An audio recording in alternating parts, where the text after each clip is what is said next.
It's Cougar Sports Saturday. That's caught!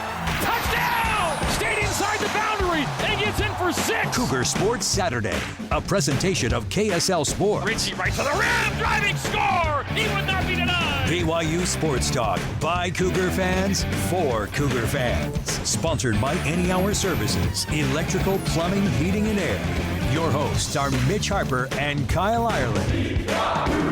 On Utah's legacy home of the Cougars, KSL News Radio, 102.7 FM and 1160 AM. Welcome on in to Cougar Sports Saturday. Hope you're having a fantastic weekend so far. It's Saturday, September 13th. Mitch Harper, Kyle Ireland with you, coming to you live from Broadcast House in Salt Lake City, Utah.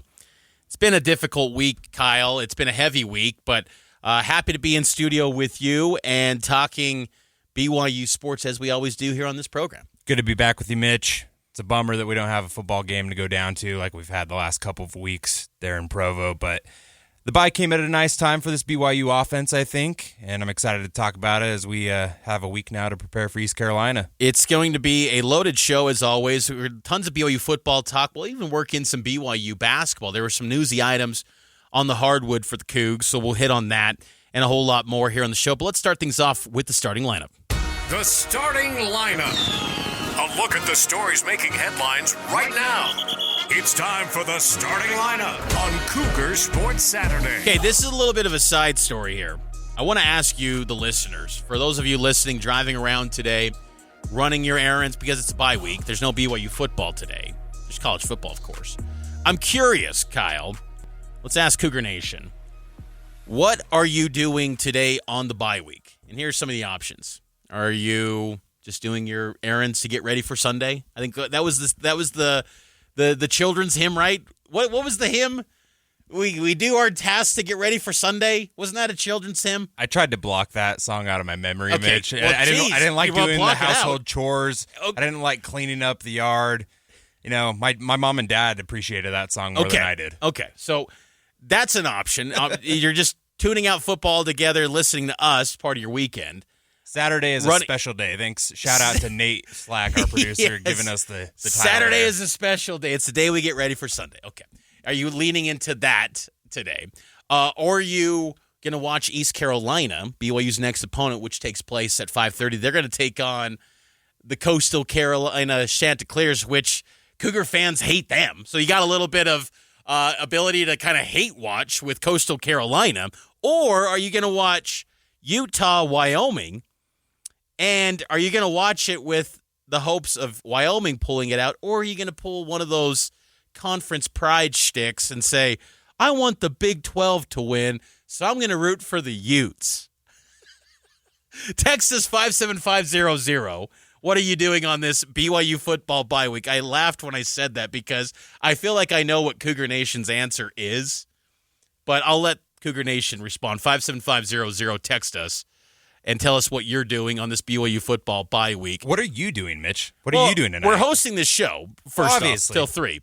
But afterwards, I will be watching East Carolina because that's just kind of what I'm going to do because I want to see their next game or their latest game before they play BYU and see how it kind of plays out. Because anytime you're breaking down a game, you got to watch kind of the ebbs and flows, the personnel, the personnel groupings, how that all changes, how they're lining up schematically to kind of get a feel of what they do. And then is it completely different the following week? And you go, wow, this is very different than what they were doing in the previous game or games. So I will probably lean into East Carolina. What about you? Are you going to watch Powder River Letter Buck out in Laramie? What are you going to be doing tonight? No, I'm going to the Jonas Brothers concert, man. Okay, that's I saved that my wasn't East an option. Yeah, I saved my East Jonas Carolina Brothers. watch. That's going to be like a Wednesday night activity for me this week. Okay. I don't need to watch East Carolina today. There's other games on that I'm more excited about. Okay, that's fair. So what would be the game then that you would be more interested to watch? If you're a Cougar fan on a bye week, what game are you tuning into? Are you watching Utah, Wyoming? Yeah, you've got to be watching Utah, Wyoming. And who are you cheering for? Everybody is cheering for Wyoming. Right, that is the correct answer. The answer is Wyoming. So here's my thought to this. I was thinking about it. Do Cougar fans, part of them want Utah to keep winning, and BYU to keep winning to create potentially an undefeated game on October 18th, because that's not far away when you think about it. It's not like it's, the Saturday after Thanksgiving where that's a long ways. October 18th, that's about a month away.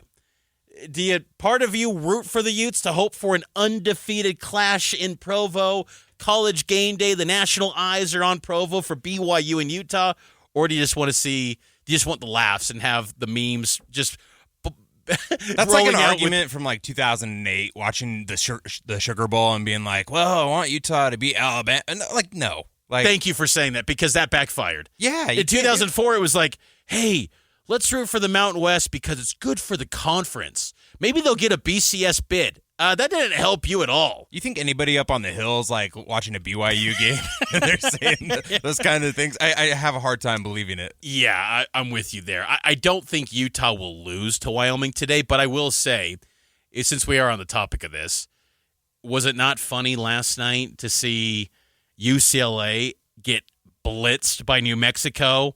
And you're kind of thinking, hey, maybe, just maybe. And I do think Utah's better this year. But maybe we should pump the brakes just a little bit on Utah being anointed this class of the Big 12 after their only win really being against UCLA, who's terrible. UCLA is going to go winless. They are awful. They might win in 2 weeks when they play Northwestern. Northwestern's not good either. Maybe.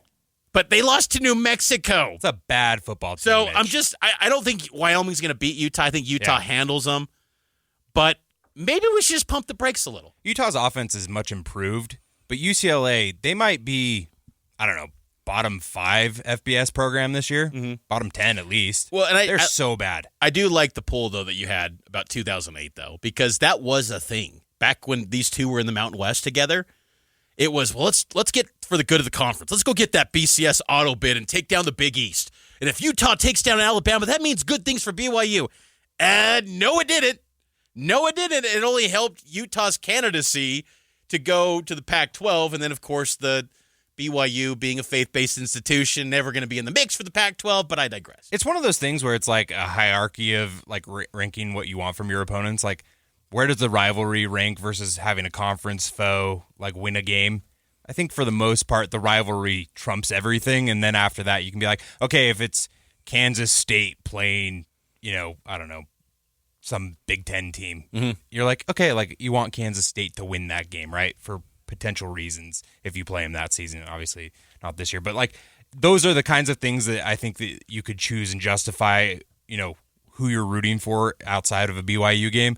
But the rivalry thing, like I think that has to trump everything for a BYU fan. You cannot go into a game watching Utah play X opponent and be like, oh yeah, like I'm going to want Utah to win that game. It goes against the fanhood. Do you think Cougar fans will tune into that game, though? It's CBS Sports Network, so you got to go find it. It's not like it's easy to find CBS Sports Network. You got to go through whatever streaming service you got, and then you got to get that add-on to get CBS Sports Network. Like, do you think Cougar fans on their bye week, where there's no Cougar football, there's no turbulence, there's no Cougar Tail consumption this weekend, they're going to sit down and hunker down and watch Utes take on the Pokes, a bunch of old Mountain West foes squaring off in Laramie? BYU experienced that last year. It was a little bit of a nostalgic trip. No, I think so. I do think in 2025 you got the multi-view on the YouTube TV, so you can get East Carolina and Utah at the same time. You can be split screen watching. That's what I like doing. I know you're up that same stream there, Mitch. Yeah, I think that tonight there's going to be eyes on both of those games, a little channel, back and forth. But yeah, the Utah game will be on the eyes of BYU fans for sure. I will say too, when you brought up the point about the Big 12 pride piece, I think that Cougar fans, for the most part, do cheer for the Big 12 in non-conference games. I think maybe there's an exception with Arizona State too. I don't know if it's anywhere near the Utah hatred, but that BYU ASU game, they felt a little bit intense last year, to where maybe there's some carryover where Cougar fans are not cheering for the Sun Devils. I was cheering for them last week. I wanted to see them get that win. Do you think they feel that way about like Kansas too then? It's like anytime a special season is ruined by a program, it's like you're forever an enemy. I think Kansas, it was just like BYU played bad, and Kansas was on fire that month. They were the giant killer in the Big 12, knocking off Colorado. They had another win too. I can't remember who it was. They took down BYU. I think that's just self-inflicted wounds in many respects by BYU, whereas Arizona State, it was the loss paired up with the classless behavior of the fans, and I think that creates a little bit of the feelings of, I'm not going to the field. I'm not going to cheer for you, because I think Cougar fans, they can take a loss. They can move on from L's, and because they're going to still show up. It's not going to be like the Rose Bowl last night where there's 400 fans in attendance. BYU fans show up no matter what the circumstances are for their team. So they can move on from losses, but when you disrespect the institution, the faith, and are classless to BYU, then it becomes like, hey, we're not cheering for you, I think, for Cougar fans. And that's what kind of happened with Arizona State.